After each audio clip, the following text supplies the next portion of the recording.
Good morning every students. आज हम लोग क्लास 12 में आ चुके हैं और बहुत ही अच्छी बात है। आज हम लोग क्लास 12 का सबसे इम्पॉर्टेंट चैप्टर मतलब कहते हैं कि अकाउंट्स का अगर ये चैप्टर अगर आपने कवर कर लिया तो आपने अकाउंट्स पूरा कर लिया। तो आज जो है हम लोग अकाउंट्स का सबसे इम्पॉर्टेंट चैप्टर, सबसे वेटेज वाला चैप्टर जो है वो हम लोग पढ़ेंगे, जो कि पार्टनरशिप अकाउंट है। मैं आपको पार्टनरशिप अकाउंट पढ़ाऊंगा, मैं यानी कि ऋषभ गुप्ता, ऋषभ कॉमर्स क्लासेस समस्तीपुर से। तो ये जो आज हम लोग पढ़ने वाले हैं, जिनका नाम पार्टनरशिप है, उस पार्टनरशिप में आज हम लोग फंडामेंटल यानी पार्टनरशिप के कुछ बेसिक कंसेप्ट्स के बारे में समझेंगे। ऐसे आप लोगों ने क्लास 11 में पार्टनरशिप का बिजनेस स्टडीज में आपने पढ़ा होगा, तो बहुत सारे थ्योरेटिकली कंसेप्ट आपने लिया, बट इन क्लास 12 हम लोग पार्टनरशिप का न्यूमेरिकली कंसेप्ट लेंगे कि किस तरह से पार्टनरशिप अकाउंट बनाए जाते हैं और किस तरह से पार्टनरशिप अकाउंट जो है सॉल्व होते हैं। तो वो न्यूमेरिकल एस्पेक्ट बताएंगे, लेकिन क्योंकि आप सब लोग अलग अलग जगह से आए हुए हैं, तो ये हमारी ड्यूटी है कि हम आपको कुछ बेसिक कंसेप्ट पार्टनरशिप के थ्योरी पोर्शन जो है वो आपको क्लियर कर दें। मेरे हिसाब से किसी भी चैप्टर को अगर आप पढ़ते हैं तो आपके लिए सबसे इंपॉर्टेंट है कि उस चैप्टर के जो बेसिक कंसेप्ट है वो आप पहले क्लियर कर लें, क्योंकि बेसिक कंसेप्ट आपके क्लियर होंगे तो इसका मतलब है कि आपका जो है न्यूमेरिकल फटाफट आपका पूरा हो जाएगा। तो चलिए सब लोग यहाँ ध्यान से देखेंगे कि हम लोग पार्टनरशिप का बेसिक कंसेप्ट में क्या पढ़ने वाले हैं। तो किसी भी चैप्टर को पढ़ने के लिए आप क्वेश्चन पहले ढूंढिए, फिर पार्टनरशिप आसान हो जाएगा। सबसे पहला क्वेश्चन हमारे तरफ से है, who is partner? Who is partner? Partner कौन होते हैं और to whom we we call as a partner, और किनको हम पार्टनर कह सकते हैं।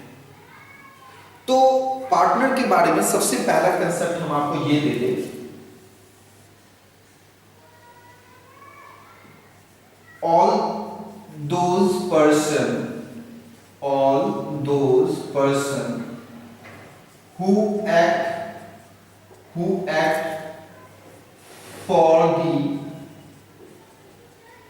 common objective. It means वो सारे पर्सन जो एक कॉमन ऑब्जेक्टिव के लिए, एक बेसिक मोटिव के लिए अगर टुगेदर अगर वर्क करते हैं तो they can be called as a partner. Let us suppose X, Y and Z. X motive is to start a restaurant. Y agree, but Z disagree. It means कि X और Y agree हो जाते हैं कि वो restaurant business को start करेंगे, लेकिन Z जो है वो डिसएग्री हो जाता है। डिसएग्री करने का मतलब हो सकता है कि Z को कोई और बिजनेस करने की इच्छा हो और Z रिफ्यूज कर देता है। तो in this case, in this example, X and Y start a restaurant business, then X and Y will be called as a partner, but Z will not be called as a partner. हम उसको partner नहीं कह सकते। क्यों? क्योंकि इन दो की objective same थी, तो ये दोनों पार्टनर हो गए।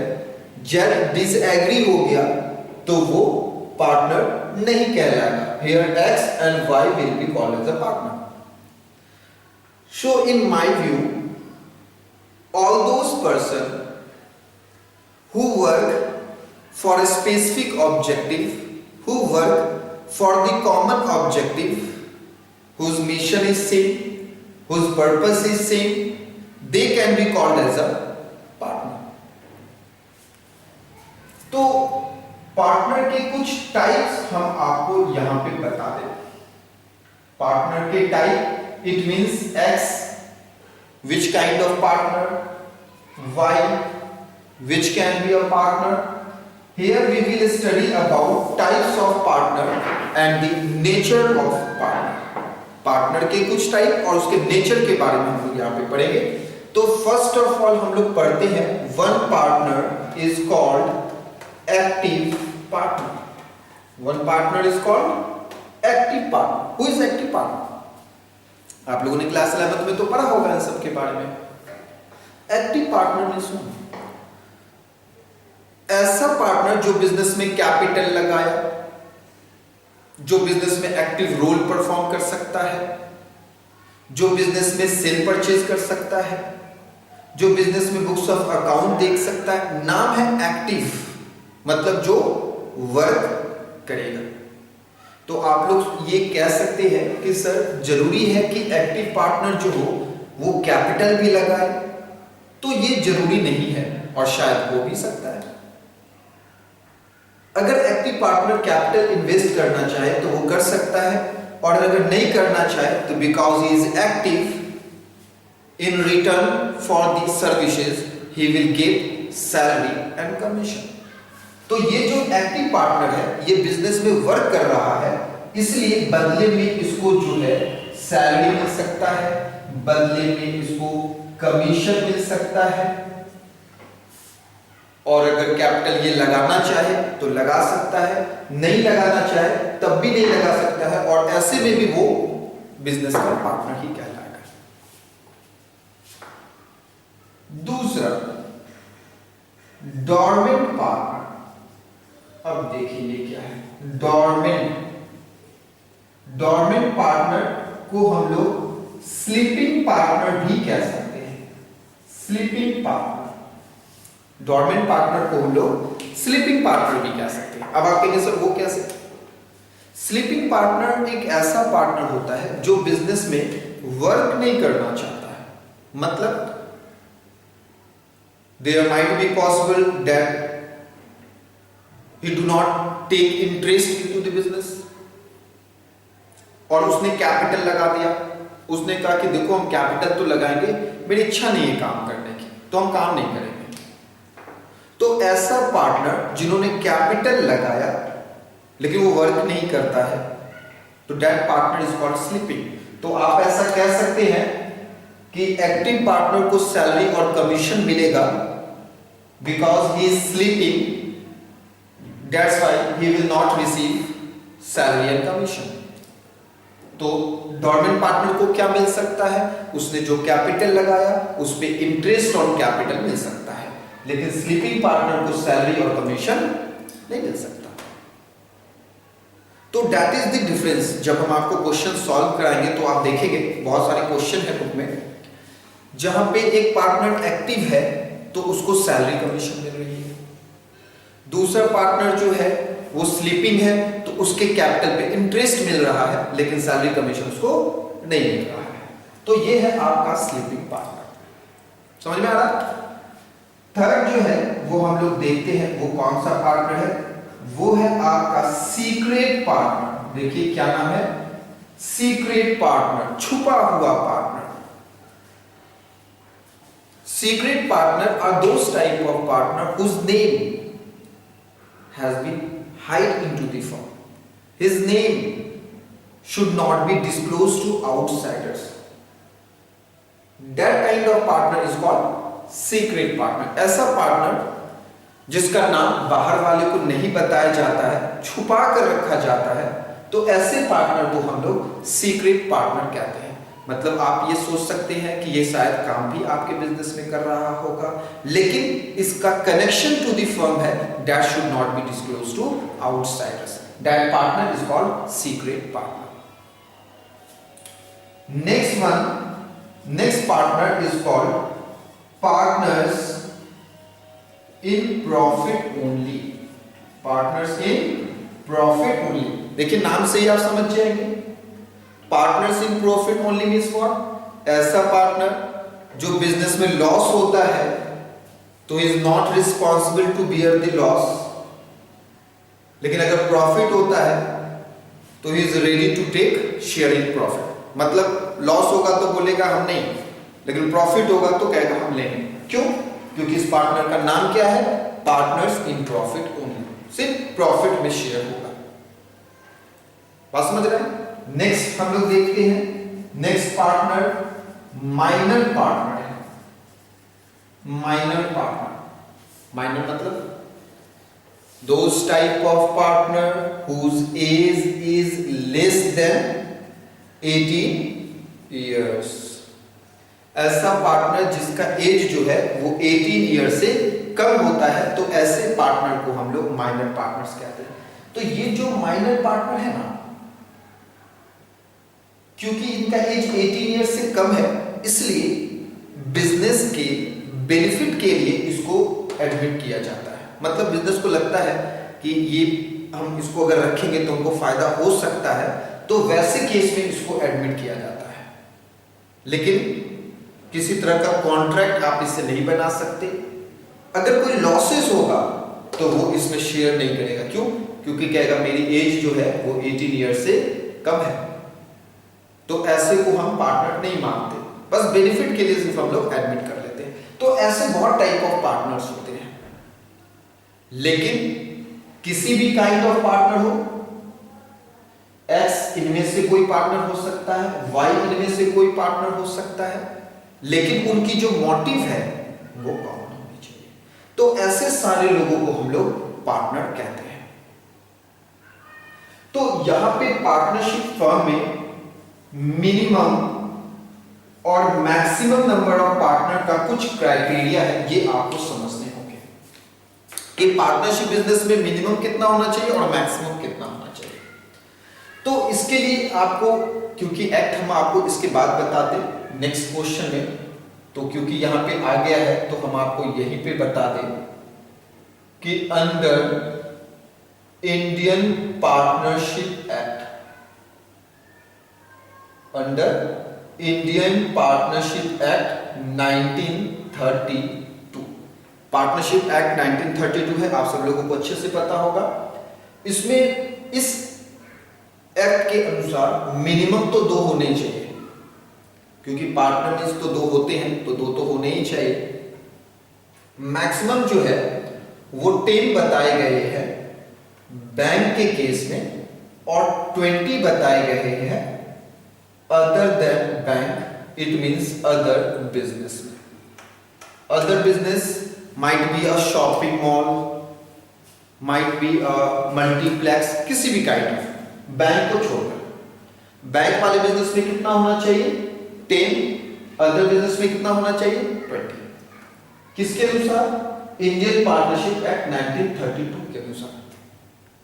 लेकिन कुछ सालों के बाद अमेंडमेंट्स आए, कुछ चेंजेस आया, और चेंजेस क्या आया?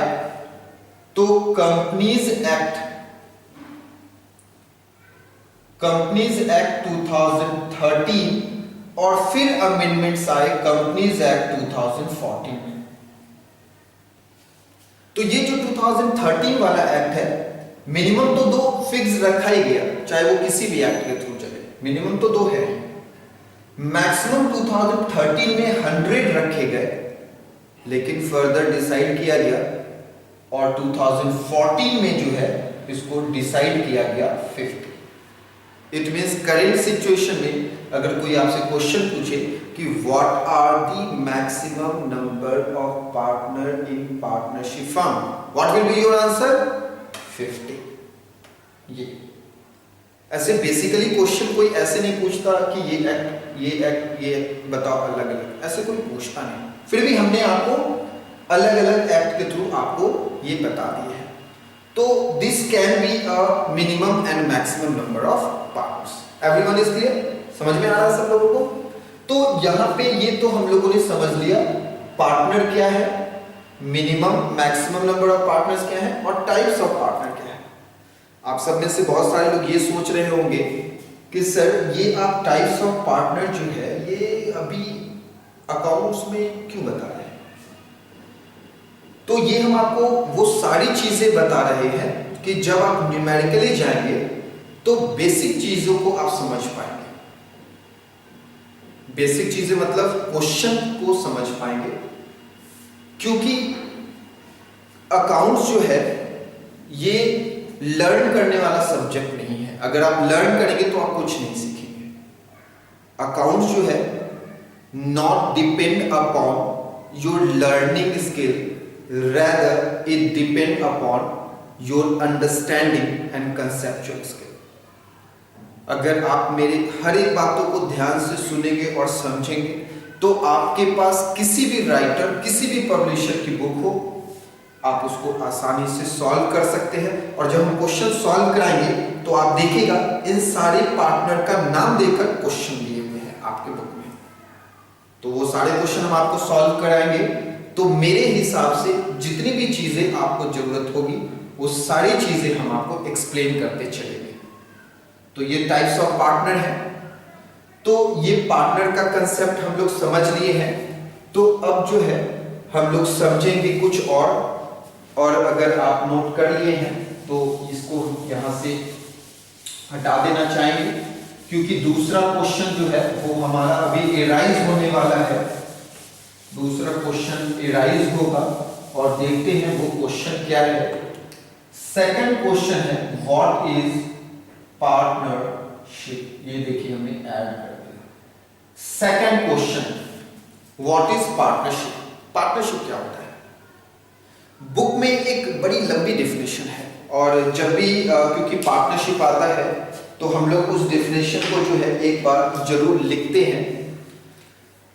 तो वो डेफिनेशन क्या है जरा आप यहां ध्यान से देखिए।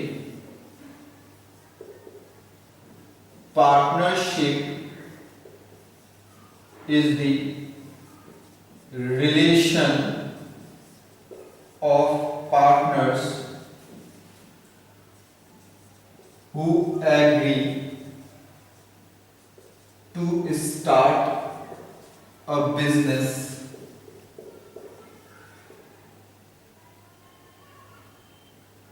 agree to share profits arising out of business carried by all or any one of them acting for all। ये डेफिनेशन है आपको पार्टनरशिप की। जरा ध्यान से आप इसको देखिए अच्छे से।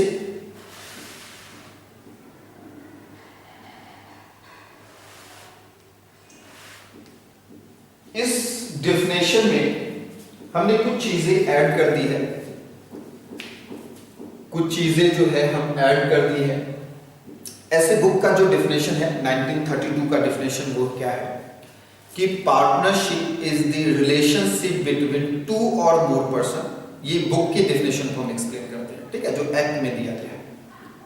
ये तो हमने ये लिखा है, बुक में क्या लिखा है कि partnership is the relation between two or more person 50 याद रखिएगा।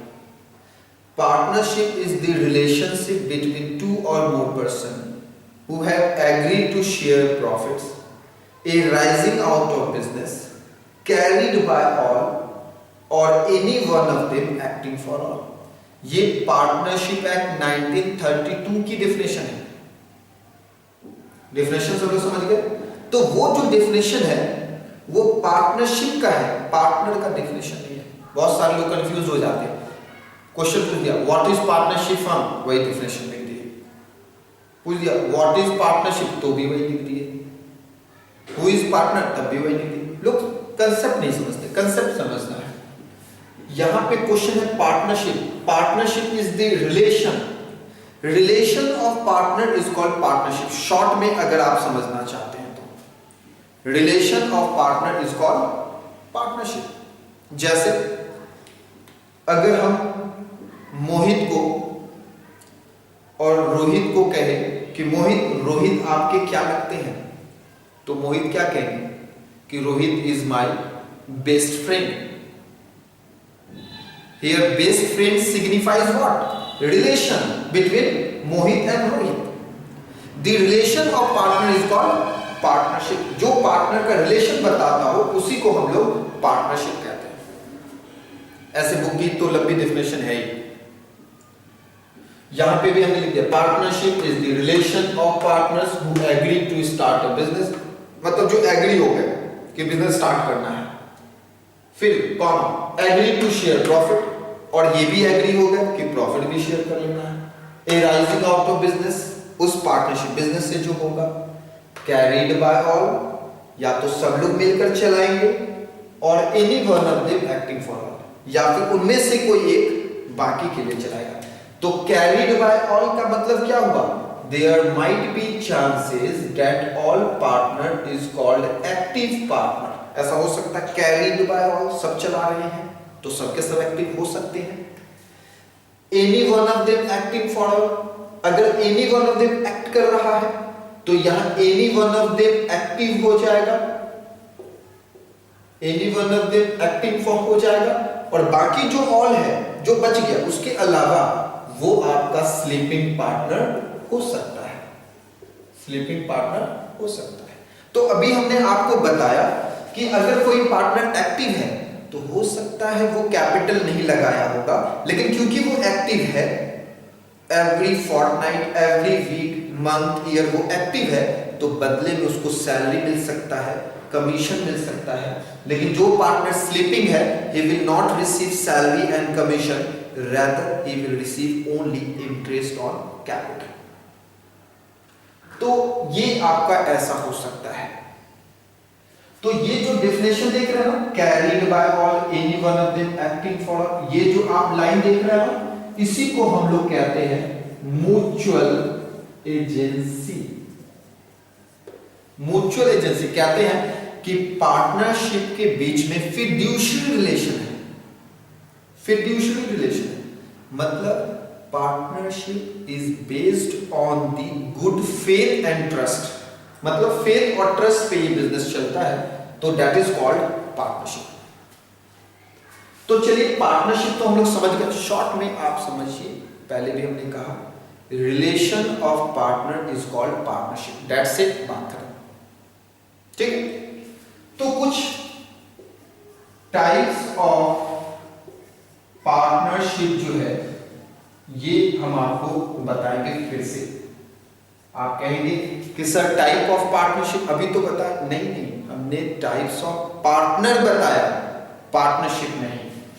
पार्टनरशिप के टाइप में आ जाइए, जैसे जनरल पार्टनरशिप। अब जनरल पार्टनरशिप क्या होता है? General partnership means those type of partnership which is most famous in our city, in our country, जो ज्यादा फेमस है। जनरली मतलब ज्यादातर पार्टनरशिप जनरल पार्टनरशिप, ऐसे पार्टनरशिप जहां पे हर एक मेंबर की लायबिलिटी अनलिमिटेड होती है। क्या होती है? अनलिमिटेड लायबिलिटीज होती है। याद है ना सब लोगों को अनलिमिटेड लायबिलिटी? क्लास 11th में आपने पढ़ा है। Unlimited liability means what?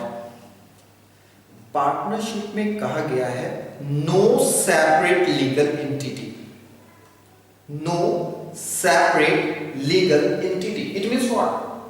कि पार्टनरशिप बिजनेस में जो पार्टनर होते हैं और जो फर्म होता है दे आर अटैच, मतलब पार्टनर और फर्म उन दोनों की लायबिलिटी अटैच होती है। इट मींस कि फर्म को कोई लॉस हुआ तो पहले फर्म के एसेट से पे होगा, और अगर शॉर्ट हो गया रिमेन बैलेंस जो है पार्टनर अपने पर्सनल एसेट्स को सेल करेगा, और जो शॉर्ट अमाउंट है वो लाकर पार्टनरशिप फर्म को देगा, और फिर लायबिलिटी की पेमेंट होगी। फिर से unlimited liability means what? When the firm suffered a huge loss then the firm assets will attach for the payment of liability, and if any deficiency arose, then the shortage amount will be brought by partner by selling his personal assets and bring in the capital proportion to the partnership firm. Capital proportion में लाकर देंगे, profit sharing ratio में नहीं, capital proportion. मतलब अगर उनका capital होगा x का 1 लाख, y का 2 लाख,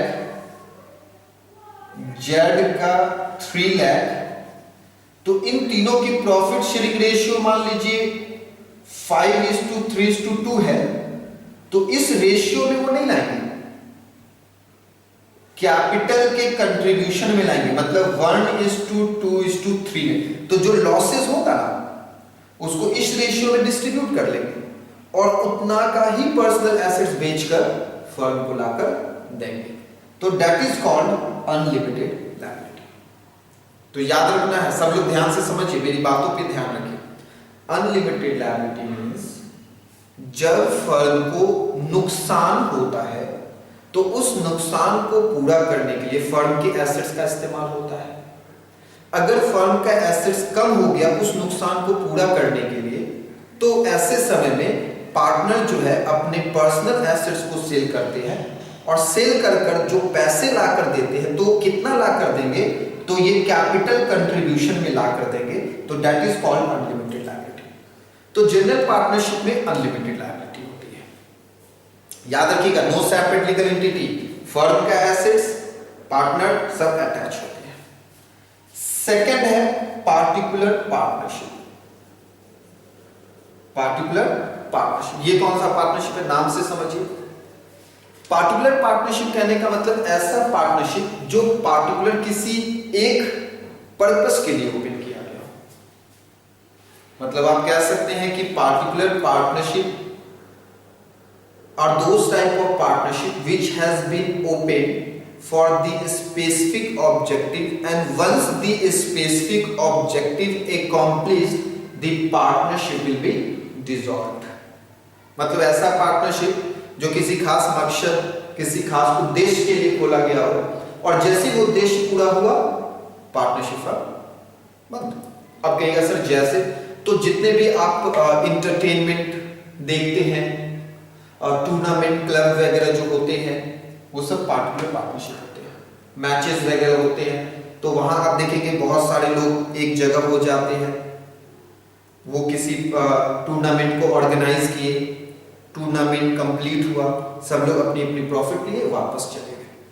या फिर कोई मूवी बनती है, वहां पे भी पार्टिकुलर पार्टनरशिप होते हैं, डायरेक्टर, प्रोड्यूसर, कुछ एक्टर भी एक साथ स्टार्ट की, फिल्म बनी, पूरी हुई, रिलीज हुई, उससे जो प्रॉफिट आया सारे लोग लेकर वापस चले गए। फिर दूसरे डायरेक्टर, दूसरे प्रोड्यूसर के साथ फिर वो पार्टनरशिप बना लेते हैं। वो है आपका पार्टिकुलर पार्टनरशिप। मतलब जिस ऑब्जेक्टिव के लिए हुआ वो ऑब्जेक्टिव पूरा, पार्टनरशिप खत्म। थर्ड जो सबसे ज्यादा इंपॉर्टेंट है, जिसके बारे में हम आपको थोड़ा और बताएंगे, लिमिटेड लायबिलिटीज पार्टनरशिप। अब ये क्या है लिमिटेड लायबिलिटी पार्टनरशिप? अब ये क्या होता है लिमिटेड लायबिलिटी पार्टनरशिप का मतलब क्या? ऐसा पार्टनरशिप जहां पे हर एक मेंबर की लायबिलिटी लिमिटेड होगी except one of the partner whose liability will be unlimited. मतलब LLP शॉर्ट में आप लिख सकते हैं, LLP लिमिटेड लायबिलिटी पार्टनरशिप। ऐसा पार्टनरशिप जहां पे हर एक मेंबर की लायबिलिटी जो है लिमिटेड होगी, लेकिन कम से कम एक पार्टनर की लायबिलिटी अनलिमिटेड होनी चाहिए। अब आप कहेंगे सर एक पार्टनर की लायबिलिटी अनलिमिटेड होनी चाहिए, बाकी की लिमिटेड, मतलब नहीं समझ में, बताते हैं। मतलब फर्म को अगर कोई लॉस हुआ तो सारे पार्टनर अपने कैपिटल के हिसाब से लॉसेस बियर कर लेंगे, लेकिन एक पार्टनर ऐसा होना चाहिए जो लॉस अनलिमिटेड बियर करे। मतलब उन सबको लॉस लेने के बाद जो लॉस बच जाए वो अनलिमिटेड पार्टनर ले ले। इसका मतलब ये हुआ कि अगर अनलिमिटेड पार्टनर ज्यादा लॉस ले रहा है तो उसको नुकसान हुआ, तो अनलिमिटेड पार्टनर तो कोई बनना नहीं चाहेगा। नहीं, ऐसी बात नहीं है, क्योंकि जो पार्टनर अनलिमिटेड